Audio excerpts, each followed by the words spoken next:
अस्सलाम वालेकुम स्टूडेंट्स, क्या हाल है आपके। मेरा नाम है अबराज चौहान। मैं आपको फर्स्ट ईयर केमिस्ट्री पढ़ाऊंगा। आज हमारा फर्स्ट ईयर केमिस्ट्री का फर्स्ट लेक्चर है। इसमें हम चैप्टर नंबर 1 का जो पहले लेक्चर है उसमें एटम और एविडेंस ऑफ एटम पढ़ने जा रहे हैं।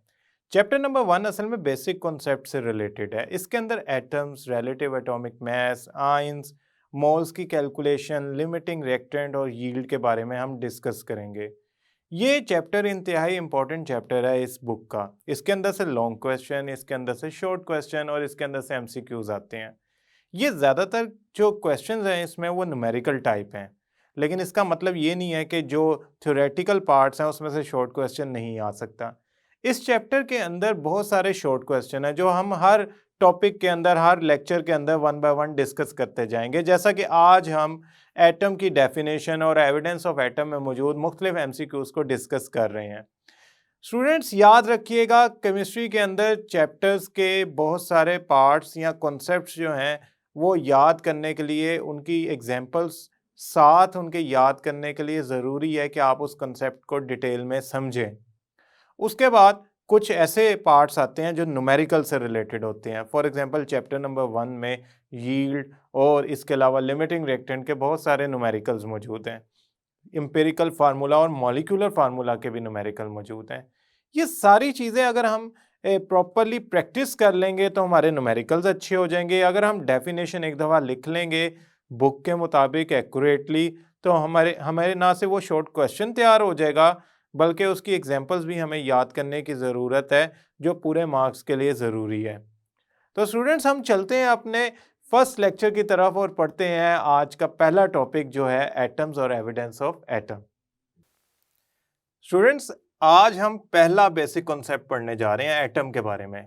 मैं जानता हूँ 9th क्लास और 10th क्लास में आप इसके बारे में डिस्कस कर चुके हैं, लेकिन आज हम इस टॉपिक को फिर बेसिक्स से लेके चलते हैं और एटम के बारे में जो डिफरेंट साइंटिस्ट की कंट्रीब्यूशन है, जो इसकी डेफिनेशन है, जो इसका एक मॉडल है और इसके बारे में जो एविडेंस है उसको डिस्कस करते हैं। तो चलते हैं हम अपने टॉपिक की तरफ। सबसे पहली बात तो यह है कि हमारे इर्द गिर्द ऐसी चीज़ें जो जगह घेरती हैं, जिनका वॉल्यूम होता है, हम उन्हें मैटर कहते हैं, उनका मैस होता है। फॉर एग्जांपल ये मार्कर मैटर हैं क्योंकि ये स्पेस भी ऑक्यूपाई कर रहे हैं, इनका मैस भी है। आप जिस चेयर पे बैठकर ये लेक्चर सुन रहे हैं वो चेयर और आप खुद मैटर हैं क्योंकि आप भी जगह घेर रहे हैं और आपका एक मैस भी है, सेम फॉर द चेयर। इसी तरह हमारे इर्द गिर्द बहुत सारी चीजें मैटर हैं। साइंटिस्ट ये सोचते थे कि ये जो हमारे इर्द गिर्द मैटर है, इसको अगर हम ब्रेक डाउन करते जाएं तो ये एक ऐसे पार्टिकल तक पहुंच जाएंगे जिसे फर्दर ब्रेक डाउन नहीं किया जा सकता। उसको उन्होंने एटम का नाम दिया। ग्रीक फिलोसोफर थे डेमोक्रिटस। ही सेज कि जो ये सबसे छोटा पार्टिकल आया है हमारे पास, इसको उन्होंने कहा एटोमॉस। एटोमॉस एक्चुअली एक ऐसा वर्ड है जिसका मतलब है इनडिविजिबल, इनडिविजिबल, अनकटेबल, जिसे फर्दर कट नहीं किया जा सकता, छोटे हिस्से में तब्दील नहीं किया जा सकता, जिसे फर्दर डिवाइड नहीं किया जा सकता। So atom is something which can not be divided further. हाँ, मैं जानता हूं आपके ज़हन में फौरन एक ख्याल आया होगा, ऐसा तो नहीं है। मैं बात मॉडर्न साइंटिफिक इन्वेंशंस, डिस्कवरीज की नहीं कर रहा, मैं 400 BC पुरानी बात कर रहा हूं। तब ना इतने सोफिस्टिकेटेड इंस्ट्रूमेंट्स थे, ना इतनी डिस्कवरीज हुई थी, ना ही साइंटिस्ट की इतनी ज़्यादा कंट्रीब्यूशन के ज़रिए हम जो एटम का आज हमारे पास स्ट्रक्चर है उसको डिस्कवर कर पाए थे। तो at that time it was indivisible. Okay, ये बहुत पुरानी बात है। साइंटिस्ट ने एटम्स पे डिफरेंट एक्सपेरिमेंट शुरू किए, उसका एनालिसिस शुरू किया, तो उनको पता लगा जो मैटर है it is made up of different type of atoms.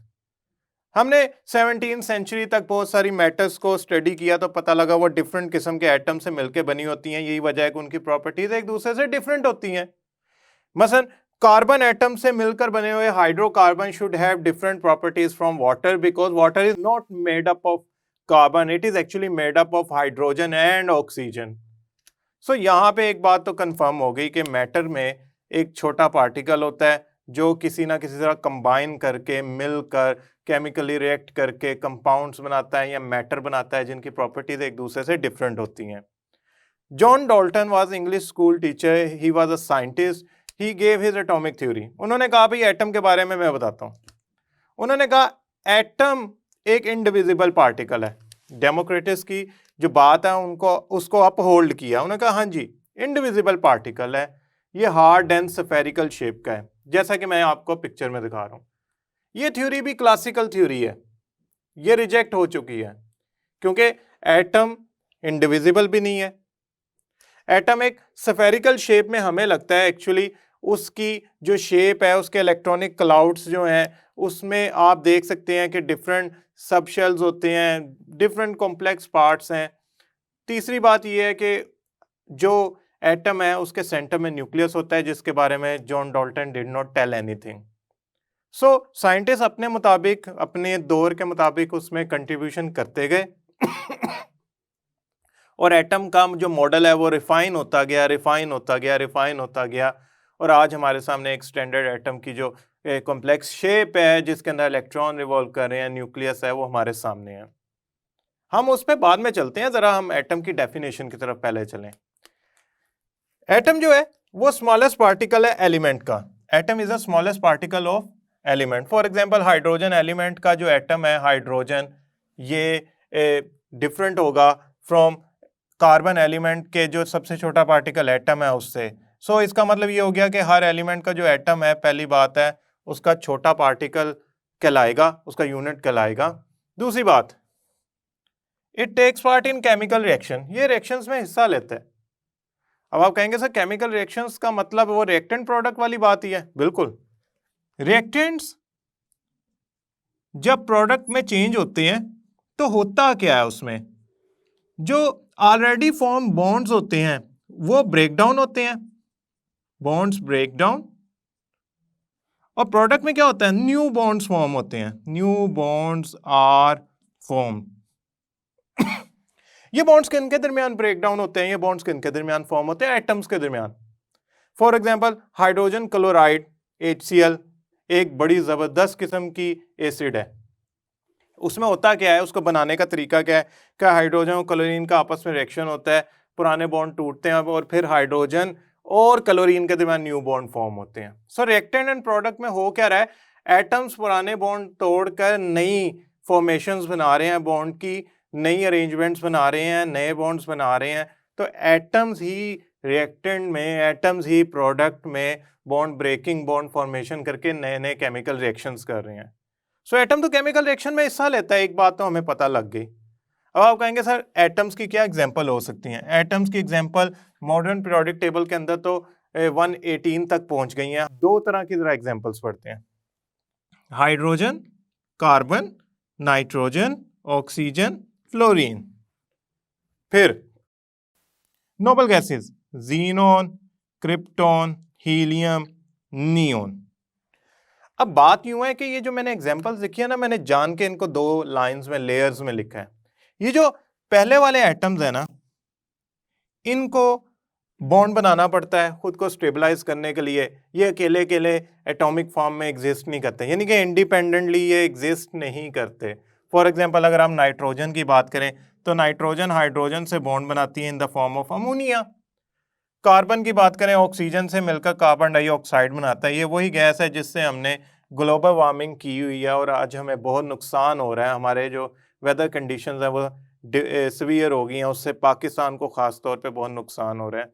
Somehow कहने का ये मतलब है कि कुछ एटम्स हैं वो इंडिपेंडेंट अकेले नहीं रह सकते, उन्होंने बॉन्ड बनाना है और उन्होंने बॉन्ड बना के प्रोडक्ट्स बना के खुद को स्टेबलाइज करना है, वो अकेले नहीं रह सकते। ऐसे एटम्स को कहेंगे कि they do not exist independently.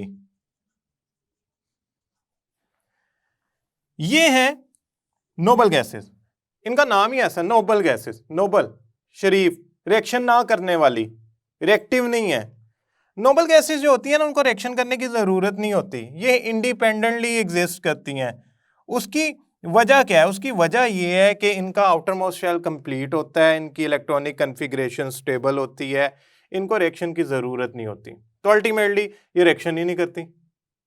तो इसका मतलब ये हो गया कि ये कुछ ऐसे एटम्स हैं जो इंडिपेंडेंट एग्जिस्ट कर सकते हैं। सो हम ये जो हमारी डेफिनेशन है इसके अंदर एक छोटी सी बात ऐड कर लेते हैं, यानी कि सेकंड डेफिनेशन की तरह इसको बना लेते हैं कि smallest particle of element which may or may not exist independently. तो स्टूडेंट्स, हम नेक्स्ट पार्ट पे जाने से पहले थोड़ा सा इसको एक दफा दोबारा कर लेते हैं कि एलिमेंट का सबसे छोटा जो पार्टिकल होता है वो एटम होता है, और ये इंडिपेंडेंट एग्जिस्ट कर भी सकता है, नहीं भी कर सकता। नोबल गैसेस करती हैं, बाकी कोई एटम जो है इंडिपेंडेंटली एग्जिस्ट नहीं करता। नाउ हम थोड़ी सी एनिमेशन में जो ब्रीफ सी हिस्ट्री है एटम की उसको डिस्कस कर लेते हैं, फिर हम आगे चलते हैं। ये आपके सामने जो एक बहुत छोटा पार्टिकल जो ब्रिक को ब्रेक डाउन करने के बाद आया था, दैट वाज एक्चुअली एटमॉस। और ये हमारा ख्याल था कि ये एटमॉस या एटम जो है ये फर्दर डिवाइड नहीं हो सकता।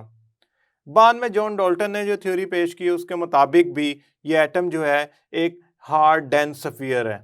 लेकिन रदरफोर्ड का जो एटॉमिक मॉडल है उसमें न्यूक्लियस डिस्कवर हो गया। इसका मतलब एटम के सेंटर में हैवी पार्ट है, बाकी वो खाली जगह सी है उसके इर्द गिर्द, और वो जो खाली जगह है उसमें इलेक्ट्रॉन्स घूम रहे हैं न्यूक्लियस के इर्द गिर्द। Later on Bohr atomic model आया, उसमें पता लगा कि ये जो इलेक्ट्रॉन है ये एक स्पेसिफिक एरिया या स्पेसिफिक जगह शेल में घूम रहे हैं न्यूक्लियस के इर्द गिर्द। ये रैंडमली कहीं भी मूव नहीं कर सकते, इनकी एक खास एनर्जी होती है। अनटिल अनलेस वो एनर्जी चेंज ना हो ये अपनी जगह को नहीं छोड़ते, ये उसी दायरे में उसी शेल में घूमते रहते हैं। उसके बाद हमारे पास डिफरेंट मॉडल्स आते गए जिससे एटम के कॉम्प्लेक्स स्ट्रक्चर को फर्दर रिफाइन करते गए। ये जो अब आपको पिक्चर नजर आ रही है स्कैनिंग टनलिंग माइक्रोस्कोप की है, STM की है। इसमें हम ये एटम्स की जो इमेज देख रहे हैं ये मोस्ट रिफाइंड पिक्चर है। इसमें आपको ऐसे लग रहा होगा जिस तरह एक छोटा सा क्लाउड है, ये असल में इलेक्ट्रॉन्स होते हैं जो न्यूक्लियस के इर्द गिर्द मूव कर रहे होते हैं। स्टूडेंट्स याद रखिएगा, इस सारी एनिमेशन को दिखाने का मतलब ये है कि एटम जो है जब उसके बारे में स्टार्ट में फिलोसफी में डिस्कशन स्टार्ट हुई, देन साइंटिफिक डिस्कवरीज होती गई और डिफरेंट टेक्निक्स इन्वेंट होती गई, तो एटम का स्ट्रक्चर बेहतर से बेहतर हमारे सामने आता गया। और अल्टीमेटली आज जो हम पढ़ रहे हैं उसके अंदर होता क्या है कि एटम के सेंटर में न्यूक्लियस होता है जिसके अंदर प्रोटॉन्स होते हैं, और उसके इर्द गिर्द न्यूक्लियस के इर्द गिर्द इलेक्ट्रॉन्स मूव कर रहे होते हैं। अगर आप IUPAC यानी कि international union of pure and applied chemistry उसकी गोल्ड बुक पढ़ेंगे जिसमें सारी टर्मिनोलॉजीज गिवन है और एटम की डेफिनेशन पढ़ेंगे, तो ये पार्टिकल ऑफ एलिमेंट के अलावा उन्होंने ये भी लिखा हुआ है कि इसके सेंटर में न्यूक्लियस होता है जिसमें मैस होता है एटम का, और उसके इर्द गिर्द नंबर ऑफ इलेक्ट्रॉन्स घूम रहे होते हैं जो एटम के साइज को डिफाइन करते हैं। तो एटम के अंदर ऐसा नहीं है कि कोई एक ऐसी स्पीशीज है जिसके अंदर फर्दर कोई पार्ट्स नहीं है, ये तो हमें पता लग गया। मसलन J.J. Thomson was a scientist who discovered electron, तो हमें पता लगा कि एटम जो है इसके अंदर तो डिफरेंट पार्टिकल्स मौजूद हैं। उन पार्टिकल्स को जो एटम के अंदर मौजूद होते हैं उनको कहते हैं सब एटॉमिक पार्टिकल्स। इसका मतलब ये जो हमारी सोच थी कि एटम से छोटी कोई चीज नहीं है, यस देयर आर सब एटॉमिक पार्टिकल्स। सब एटॉमिक पार्टिकल्स में 3 ऐसे पार्टिकल्स हैं जिनको हम फंडामेंटल पार्टिकल्स कहते हैं, जो मैं डिस्कस करने जा रहा था आपसे। उन फंडामेंटल पार्टिकल्स में मेरे पास हैं electrons, protons and neutrons. Students ये जो 3 मैंने E नेगेटिव लिखा है इसका मतलब है इलेक्ट्रॉन वो जो शेल्स के अंदर मूव कर रहा होता है, ये इलेक्ट्रॉन है, और ये जिसमें मूव कर रहा है वो हिस्सा शेल कहलाता है। प्रोटॉन न्यूक्लियस में होता है, दैट इज वाई न्यूक्लियस पे जो पॉजिटिव चार्ज होता है वो इस प्रोटॉन की वजह से होता है। न्यूट्रॉन भी न्यूक्लियस में पाए जाते हैं। इन दोनों को मैं मिलाकर न्यूक्लियॉन्स भी कहता हूं। इनकी वजह से एटम का मैस बन रहा होता है। फॉर एग्जाम्पल अगर मैं कहूँ इस एटम का मैस कंसंट्रेटेड का है तो आप कहेंगे सेंटर में है। उसकी वजह कि proton and neutron are bigger particle as compared to electron, और जो एटम का मैस होता है वो न्यूक्लियस में कंसिडर किया जाता है, इलेक्ट्रॉन में नहीं कंसिडर किया जाता। एक एटम इलेक्ट्रिकली न्यूट्रल होता है अनटिल अनलेस वो इलेक्ट्रॉन गेन या लूज ना करे। ये हमारा नेक्स्ट टॉपिक है जिसमें हम पढ़ेंगे आयंस के बारे में कि जब वो इलेक्ट्रॉन लूज या गेन करता है तो वो कैसे चार्ज में कन्वर्ट होता है, आयन में कन्वर्ट होता है। समहाउ ये इसका न्यूक्लियस है और ये शेल है जिसमें इलेक्ट्रॉन रिवॉल्व कर रहा है। आप कहेंगे सर ये क्या एरिया है? ये जो एरिया है ये वाला, ये खाली जगह है। अब डाल्टन के मुताबिक तो ऐसा पॉसिबल ही नहीं था, लेकिन somehow this is an empty space. अब न्यूक्लियस के सेंटर से आउटर मोस्ट शेल तक का सबसे बाहर वाले शेल, अगर बहुत सारे शेल हैं तो सबसे बाहर वाले शेल तक का फासला रेडियस कहलाता है। रेडियस जिस एटम का जितना ज्यादा होगा वो उतने लार्ज साइज का एटम होगा। ये एटम के मुतालिक जो थ्योरी थी, इसमें जैसे जैसे रिफाइनिंग होती जा रही है हम एटम की मुख्तलिफ डिटेल्स पता लगती जा रही हैं। स्टूडेंट्स, एटम को यूजुअली सिंबल से शो किया जाता है। जॉन बर्जीलियस ने सिस्टम डिवाइस किया था सिंबल्स का। उन्होंने बहुत सारे एटॉमिक मैसेज भी फाइंड किए थे। फॉर एग्जांपल हाइड्रोजन एलिमेंट का जो एटम है हाइड्रोजन, अगर मैं उसकी बात करूं तो उसका सिंबल है H। इसका एटॉमिक नंबर 1 और एटॉमिक मास भी 1 होता है। इसका मतलब ये है कि इसके अंदर जो एटॉमिक नंबर से मेरी मुराद है वो नंबर ऑफ प्रोटॉन्स है, और यहाँ पे मेरे मुराद मैस है, और मैस एटॉमिक मैस से मतलब ये है मेरा, या एटॉमिक मैस नंबर से मेरा मतलब ये है कि उसके न्यूक्लियस में मौजूद पार्टिकल, यानी कि प्रोटॉन प्लस न्यूट्रॉन। हाइड्रोजन के जो पहला आइसोटोप है प्रोटियम, उसमें न्यूक्लियस के अंदर न्यूट्रॉन नहीं होता। That's why it has the same atomic number and same mass. Students याद रखिएगा, ये एक बेसिक इंफॉर्मेशन है एटम की। आपको जो शॉर्ट क्वेश्चन आएगा वो सिर्फ डेफिनेशन आएगी, और उस डेफिनेशन में आपने ये भी बताना है कि इसकी एग्जांपल क्या है, और ये इंडिपेंडेंटली एग्जिस्ट कर भी सकते हैं कि नहीं कर सकते। ये सारी इंफॉर्मेशन जो है ये आपके थ्योरेटिकल कॉन्सेप्ट्स को क्लियर करने के लिए बहुत ज़रूरी है। डेट्स वाई मैं इसको एक्सप्लेन कर रहा हूँ। अब बात यूं है कि हम चलते हैं सेकंड टॉपिक की तरफ, लेकिन उससे पहले मैं आपसे एक सवाल पूछना चाहता हूं कि मैं इतनी एटम की डिटेल इतनी क्लैरिटी से कैसे बता रहा हूं। क्या एटम मैंने देख लिया? यकीनन अभी जो मैंने स्कैनिंग टनलिंग माइक्रोस्कोप की इमेज दिखाई थी उसमें मैंने आपको एटम दिखाया था। ये तो आज की बात है ना। इससे पहले जो साइंटिस्ट, मतलब 1808 में जो जॉन डाल्टन ने एटॉमिक थ्योरी के मुतालिक अपनी डिस्क्रिप्शन दी थी, वो कई 100 साल पहले की बात है। और डेमोक्रिटस वगैरह ने, जो फिलोसफर थे ग्रीक, उन्होंने अपनी जो थ्योरीज पेश की थी, उनके पास तो एविडेंस नहीं था कि एटम है। Evidence, proof, confirmation of atom करने के लिए जरा हम दो बातें पहले समझते हैं, फिर हम देखते हैं कि आखिर क्या वजह थी कि एटम आज के दौर में मॉडर्न इक्विपमेंट से हमें फाइंड हुआ है, उसका प्रूफ मिला है, उससे पहले क्यों नहीं मिला। अगर आप फॉर एग्जांपल किसी चीज को देखना चाहते हैं तो आप यूज करते हैं microscope, ordinary microscope. Ordinary microscope में आप वाइट लाइट यूज करते हैं। वाइट लाइट जो होती है ना, उसमें जो वेवलेंथ होती है वो लगभग 500 नैनोमीटर की होती है। जब हम किसी चीज को देखना चाहते हैं ना, फॉर एग्जांपल ये एक आंख है और ये इस ऑब्जेक्ट को देखना चाहती है, तो ये तभी मुझे नजर आएगा जब लाइट इसे टकरा कर मेरी आंख तक पहुंचेगी।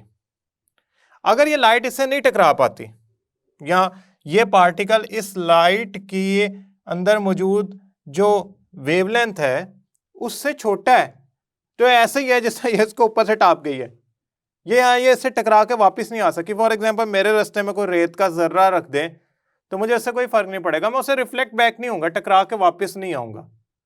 तो अगर तो ये लाइट इसे टकरा के वापस आ गई है तो मेरी आंख में उसकी इमेज बनेगी, मुझे वो स्पीशीज नजर आएगी।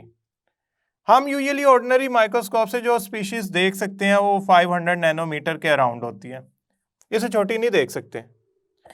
एटम का जो साइज होता है वो 20वीं सेंचुरी में जो एक्सरे एनालिसिस किए गए उससे पता लगा कि एटम का जो साइज है, डायामीटर है, वो 0.2 नैनोमीटर के अराउंड है डिफरेंट एटम्स का। मैं एवरेज वैल्यू ले रहा हूँ, किसी स्पेसिफिक नहीं बात कर रहा। हर एटम का साइज डिफरेंट होता है क्योंकि हर एटम का रेडियस डिफरेंट होता है, उसकी वजह उसके न्यूक्लियस से आउटर मोस्ट शेल तक का फासला डिफरेंट होता है। सो ये वैल्यू, और जो माइक्रोस्कोप लाइट यूज कर रही है ऑर्डिनरी वाइट लाइट, उसके फोटोन की जो वेव बना के चल रहा है, जो वेवलेंथ है, वो बहुत फर्क है। ये तो उसके सामने कुछ भी नहीं है। तो फॉर एग्जांपल ये आ रही है वेव और ये है पार्टिकल, तो इसने क्या इससे टकरा के वापस आना है, तो मुझे क्या करना पड़ेगा, छोटे पार्टिकल के लिए छोटी वेवलेंथ यूज करनी पड़ेगी। तो मैंने क्या किया, ऑर्डिनरी माइक्रोस्कोप का कॉन्सेप्ट एटम को देखने के लिए अप्लाई नहीं किया। मैंने क्या किया, ऑर्डिनरी लाइट की बजाय इलेक्ट्रॉन बीम यूज की मैग्नीफाई करने के लिए, ताकि मैं एटम को देख तो सकूं, आइडिया तो लगा सकूं ये है क्या। मैंने इलेक्ट्रॉन माइक्रोस्कोप के जरिए ग्रेफाइट के एक सैंपल को मैग्नीफाई किया 15 मिलियन टाइम्स। तो मुझे पता लगा कि उसके अंदर कार्बन की लेयर्स हैं। समहाउ इलेक्ट्रॉन माइक्रोस्कोप में छोटी वेवलेंथ यानी कि इलेक्ट्रॉन बीम यूज करके हमने ग्रेफाइट को जब 15 मिलियन टाइम एक्सपेंड किया तो हमें एटम की एक रफ सी पिक्चर नजर आ गई। अब हम आगे चलते हैं। देखें एटम का जो मैस है ना, चूंकि वो मैटर बना रहा है, तो पहली बात तो यह है कि एटम इतनी छोटी चीज है तो उसका मैस तो कोई बहुत बड़ी वैल्यू तो नहीं होगा। फॉर एग्जाम्पल अगर मैं फुल स्टॉप लगा दूं, अगर मैं इस फुल स्टॉप को मैग्नीफाई करता जाऊं तो आप देखेंगे कि कई दफा मैग्नीफाई होने के बाद मुझे कोई प्रॉपरली नजर आया। इस फुल स्टॉप के अंदर 2 मिलियन एटम्स होते हैं, 20 लाख एटम्स। ये तो मुझे इतने क्लियरली नजर भी नहीं आ रहा था, और इसमें 2 मिलियन एटम होते हैं। तो एटम तो बहुत छोटी एंटिटी है। इसका मैस निकालने के लिए हम इसको इसी के साइज के स्पीशीज से कंपेयर करते हैं। हम एटम के मैस कार्बन 12 से कंपेयर करके निकालते हैं, जिसे हम रिलेटिव एटॉमिक मैस कहते हैं। एटम्स के जो मैसेज होते हैं वो एक खास रेंज में होते हैं। 10⁻⁻25 से 10⁻⁻27 किलोग्राम की रेंज में एटम के मैसेज होते हैं। स्टूडेंट्स ये बहुत छोटी वैल्यू है। हम फॉर एग्जांपल अगर किसी के एटम का मैस लिखते हैं तो हम किलोग्राम वगैरह यूनिट नहीं यूज कर सकते।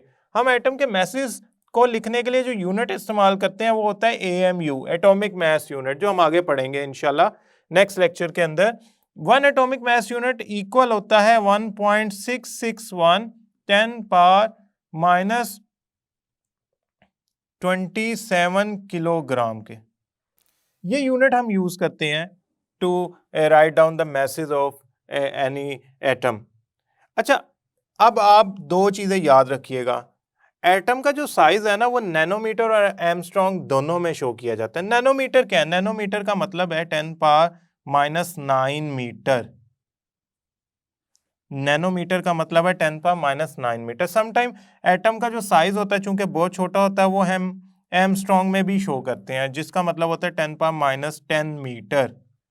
तो अगर आपके सामने कोई साइज एटम का लिखा हो और उसके आगे यूनिट्स लिखे हो तो आपने घबराना नहीं है। उसका मतलब यूनिट्स का मतलब ये है कि वो साइज चूंकि बहुत छोटा है, लिहाजा बजाय इसके कि मैं उसका आंसर इस तरह लिखता फिर 0.00000000731 या कोई भी मीटर, तो ये बड़ा अजीब सा लगेगा। बजाय इसके कि मैं इसको नैनोमीटर या एंगस्ट्रॉम में लिखूंगा तो मेरा ना सिर्फ आंसर सही आएगा, बुक में साइज को डिस्क्राइब करने के लिए न्यूमेरिकल वैल्यू को पिकोमीटर भी यूज किया जाता है। पिकोमीटर एक ऐसा यूनिट है जो 10⁻⁻12 मीटर के इक्वल है। हमारी बुक में बहुत सारी जगहों पे पिकोमीटर या एंगस्ट्रॉम या नैनोमीटर तीनों की टर्म्स में एटम के साइजेस लिखे जाते हैं।